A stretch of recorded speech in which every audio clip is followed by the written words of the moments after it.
Ang siste lang po kasi, halimbawa, tumanggap na po kahapon yung ilang mga taga Metro Manila na mga operators ng bus, no?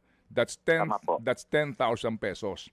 That is only Opo. equivalent to about 83 liters ng diesel ngayon for Metro Manila, ah? Okay, Tama po. 83 liters. So, isang araw lang, ubos na. Tapos po, yung Opo. ibang tatanggap ng mga traditional jeepneys, sa halaga po na 5,000 sa operator, that's only 40 liters. Eh, Opo. isang araw lang po yun o dalawang araw, tatlong araw. Ano ang susunod? Kasi po, ito nga ang sinasabi nila, yung pamasahe na hinihingi. Because you can only give one time ngayon sa inyo pong pondo, and then what's next? Tama po. Ayan din po, natanong din po sa akin yan. Sabi ko nga, hindi po sapat. At ang ginawa ko pong ehemplo, yung sabi ko na lang, ito sa isang bus, no? Ang parati kasi ang point of reference namin, parati Manong Ted, itong Cubao to Baguio. Kasi that's 246 kilometers, no? Kapag ang sabihin na natin, matipid ang bus mo, 2 kilometers per liter, yun yung average, eh.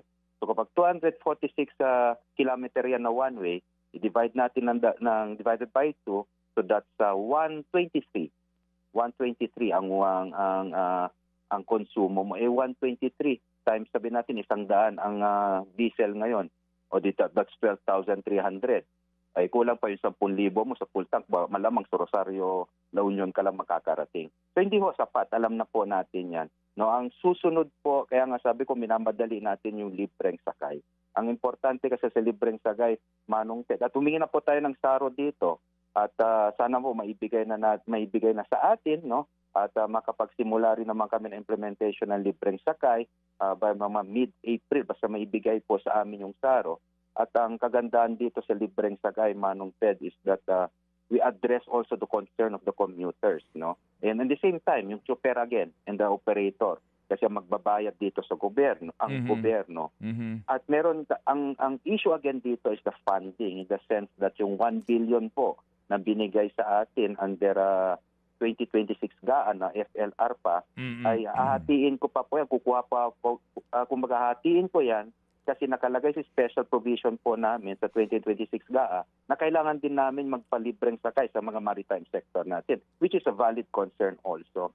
So sa mga pagpupulong po namin, no, sa with ng Pangulo, ang sinabi niya naman po, no, daragdagan niya po yung pondo natin. So I'm asking yung mga sectors natin, maritime at saka itong road sector natin, na i-compute nyo na kung magkano ang kailangan natin that will last for the next 4 months. Kahit magbigay tayo ng buffer.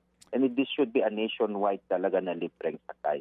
Hanapin po namin talaga yung high density na lugar, yung talaga merong sinasabi natin merong traffic, foot traffic, at talagang yun talaga alam naman dapat ng LTFRB kung saan yan. At doon yung tututukan po natin. Libreng sakay po, pakiklaro lang, ang gagamitin po ng mga sasakyan, manggagaling kanino? Sino magpapagasolina? Ang mangyayari po sa libreng sakay po is a service contracting. No, ang manggagaling po ng masasakyan, ang gagamitin is the existing public utility vehicles po natin. Same na super, same operator, yung ruta po, it will be based on kumbaga routes po. For example po, itong EDSA busway natin yan, no, meron tayong EDSA busway, may mga operators po tayo dyan. Yan po makakasama sila sa libreng sakay sapagkat alam natin na malaki ang foot traffic dyan. May mga ruta po naman tayo na hindi po pwede ang mga bus, pero pwede dyan mga modern jeepney. Ganyan. Yun po, basta it will be based on routes po. Ang gagamitin natin libreng sakay ay yun din pong mga kasama natin sa transport, yung mga PUVs po natin. Opo. Babayaran po natin yung ano nila, yung serbisyo. gross contracting po Opo. to. That serbisyo, pati pamasahe po lahat.